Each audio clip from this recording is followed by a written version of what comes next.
Hello guys, চলে এলুম আবার খেলা খবর চ্যানেলে বিগ আপডেট নিয়ে। তো চলো বন্ধুরা, খুব গুরুত্বপূর্ণ আপডেট নিয়ে চলে এসেছি। ফুল ভিডিওটা দেখতে থাকো, স্কিপ করবে না। স্কিপ করলে কিন্তু ভিডিওর মধ্যে অনেক কিছু মিস করবে।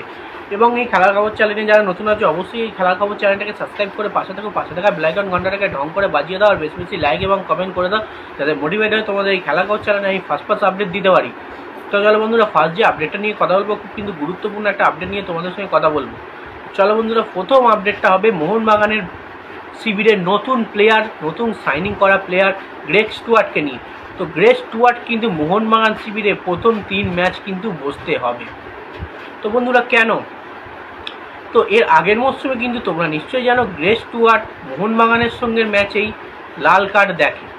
সেই লাল কার্ড দেখার পর থেকে কিন্তু গ্রেগ স্টুয়ার্ট আর আইএসএলে কোনো রকম ম্যাচ খেলেনি, এবং যে দেশে গেছিলো সে দেশেও কিন্তু তাকে বসতে হয়েছে। মানে ইন্ডিয়ার যেটা রুল ইন্ডিয়ায় হবে, মানে সে যদি অন্য জায়গায় গিয়ে সেই রুলটা পালন করে সেটা কিন্তু ইন্ডিয়াতে ধরা হবে না, যত সম্ভব যেটা মনে হচ্ছে। এবং আগের মরশুমে লাল কার্ড দেখা এ মরশুমে কন্টিনিউ যদি হয়, কিন্তু প্রথম 3টে ম্যাচ কিন্তু মোহনবাগান শিবিরের বসতে হবে গ্রেগ স্টুয়ার্টকে, মানে প্রথম 3টে ম্যাচ কিন্তু খেলতে পারবে না। এবার যদি বলে যে না, আগের ইয়ারের কোনো রকম কিছু এই ইয়ারে ধরা হবে না, আবার নতুন সিজন নতুন করে খেলা শুরু হচ্ছে, এসব কিছু ধরা হবে না, তাহলে হয়তো গ্রেগ স্টুয়ার্ট প্রথম 3 ম্যাচ অবশ্যই খেলতে পারে। কিন্তু যদি আগের মরশুমে রেড কার্ডটা ধরা হয়, তাহলে কিন্তু প্রথম থেকে 3টে ম্যাচ কিন্তু বাদ পড়বে গ্রেগ স্টুয়ার্ট। মানে মোহনবাগান শিবিরের প্রথম 3টে ম্যাচ কিন্তু গ্রেগ স্টুয়ার্ট বাদ পড়বে। যদি ডুরান্ড কাপে মোহনবাগান টিম সিনিয়র দল নামায় এবং গ্রেগ স্টুয়ার্টকে যদি প্লেইং 11-এ রাখে, তাহলে কিন্তু গ্রেগ স্টুয়ার্ট প্রথম 3টে ম্যাচ ডুরান্ড কাপে বাদ করবে। এবং যেটা যদি আইএসএলে হয়, আইএসএলেও বাদ করতে পারে 3টে ম্যাচ। তো সেক্ষেত্রে আইএসএলে না হওয়াই ভালো, কারণ আইএসএলের মতো ম্যাচ প্রথম থেকে গ্রেগ স্টুয়ার্ট খেললে দেখতে ভালো লাগবে। প্রথম 3টে ম্যাচ যদি বাদ হয় কিন্তু খুবই খারাপ লাগবে। তো দেখা যাক কী হয়। তো এবার যে আপডেটটা নিয়ে কথা বলবো, এটা হচ্ছে মোহনবাগানের প্লেয়ার জেসন কামিংসকে নিয়ে। জেসন কামিংস কিন্তু আরও ভয়ঙ্কর থেকে ভয়ঙ্করতর কিন্তু হতে চলেছে। এই ভয়ঙ্কর হতে চলেছে কেন বলছি তোমাদের নিশ্চয়ই জানিয়ে দিচ্ছি। তো জেসন কামিংস এবং গ্রেগ স্টুয়ার্ট জুটি, মানে গ্রেগ স্টুয়ার্ট আসার কারণে কিন্তু জেসন কামিংস আরও খতরনাক হতে পারে। মানে মিডফিল্ড থেকে বা সাইড থেকে জেসন কামিংসকে বল বাড়ানোর মতো কিন্তু একটা সেরা প্লেয়ার এসে গেছে গ্রেগ স্টুয়ার্ট। এ যদি জেসন কামিংসকে ঠিকঠাক বল বাড়িয়ে দেয়, সুন্দর সুন্দর পাসিং করে, তাহলে জেসন কামিংস আরও ভয়ঙ্কর হয়ে উঠবে।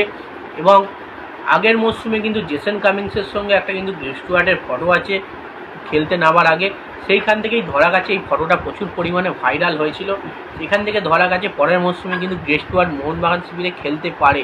আর ঠিক সেটাই হলো, মোহনবাগান শিবিরেই কিন্তু গ্রেগ স্টুয়ার্ট কনফার্ম হয়ে গেল। এবং গ্রেগ স্টুয়ার্ট জেসন কামিংস জুটি কিন্তু আরও ভয়ঙ্কর হতে চলেছে। তার সঙ্গে কিন্তু দিমিত্রি রয়েছে এবং জেমি ম্যাকরাল্যানও চলে আসছে। যে কোনো প্লেয়ার কিন্তু ডেঞ্জারাস থেকে ডেঞ্জারাস তরফ হতে পারে। মানে মোহনবাগানের বিদেশি সাইডটা একদম খতরনাক সাইড হতে চলেছে। তো দেখা যাক জেসন কামিংস এই মরশুমে কতটা ভালো খেলতে পারে আর কতটা ভয়ঙ্কর হতে পারে মোহনবাগানের হয়ে। তো এবার যে আপডেটটা নিয়ে কথা বলবো, এটাও কিন্তু গুরুত্বপূর্ণ আপডেট। তো জিকসন সিংকে নিয়ে। তো ইস্টবেঙ্গলে কালকে সিএফএল ম্যাচ ছিল, East Bengal FC versus police FC. তো এই ম্যাচে কিন্তু জিকসন সিং খেলা দেখতে গেছে। এখানে কিন্তু তার জার্সি রিভিল হয়েছে এবং জানা গেছে জিকসন সিং কিন্তু ইস্টবেঙ্গলে কিন্তু 4 বছরের চুক্তিতে সাইনিং করিয়েছে। মানে ইস্টবেঙ্গল জিকসন সিংকে কিন্তু প্রচুর পরিমাণে অ্যামাউন্ট দিয়েছে এবং বড় ডিলে কিন্তু সই করিয়ে নিয়েছে জিকসন সিংকে ইস্টবেঙ্গল এফসি। তো 4 বছরের ডিল ডান করেছে। এবার জিকসন সিংকে যখন এত দাম দিয়ে কিনেছে ইস্টবেঙ্গল, এবং তার খেলাটা কিন্তু দেখাতে হবে, ইস্টবেঙ্গল হয়ে ভালো পারফরমেন্স দিতে হবে।